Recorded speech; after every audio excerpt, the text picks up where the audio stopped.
पुन्हा एकदा स्वागत। बातमी आहे तापमान वाढी संदर्भातली। उन्हाळा वाढलेला आहे, अंगाला अक्षरशः दुपारच्या वेळेमध्ये चटके बसू लागलेत आणि महाराष्ट्र तापलाय। त्यामुळे सर्वांनी घराबाहेर पडताना काळजी घ्यावी असं आवाहन केलं जाते। राज्यातल्या अनेक शहरांमधलं तापमान हे 40 अंशांपर्यंत गेलेलं आहे। हवामान विभागानं पुढच्या काही दिवसात उष्णतेची लाट आणखी तीव्र होण्याचा अंदाज वर्तवलाय। खास करून विदर्भ आणि मध्य महाराष्ट्रात जोरदार ऊन जाणवत असल्यानं काळजी घ्यावी असं सांगितलं जातंय। तर सोलापूर शहराचा पारा हा 40 अंशांच्याही पार गेलाय आणि सोलापूरच्या प्राणी संग्रहालयातलं प्राण्यांचं उन्हापासून संरक्षण होण्यासाठी जागोजागी कूलर लावले गेलाय।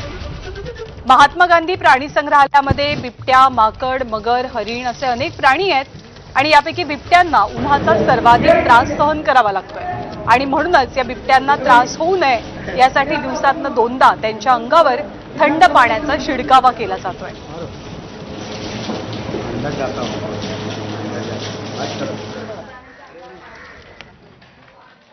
पुढची बातमी दापोलीमधनं आहे। दापोलीमध्ये अतिशय दुर्मिळ अशा शेकरूचं दर्शन झालं आणि त्यामुळे वन्यजीव प्रेमींनी आनंद व्यक्त केलाय। प्रामुख्यानं महाबळेश्वर, कोयना, भीमाशंकर या परिसरात सर्रासपणे आढळून येणारा शेकरू आता कोकणातल्या दापोलीमध्येही दिसल्यानं या भागातल्या समृद्ध जंगल परिसराबाबत वन खात्यावरती कौतुकाचा वर्षाव होतोय।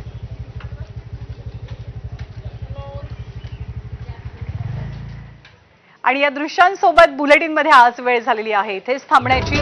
ताज्या बातम्यांसाठी पाहत रहा एबीपी माझा।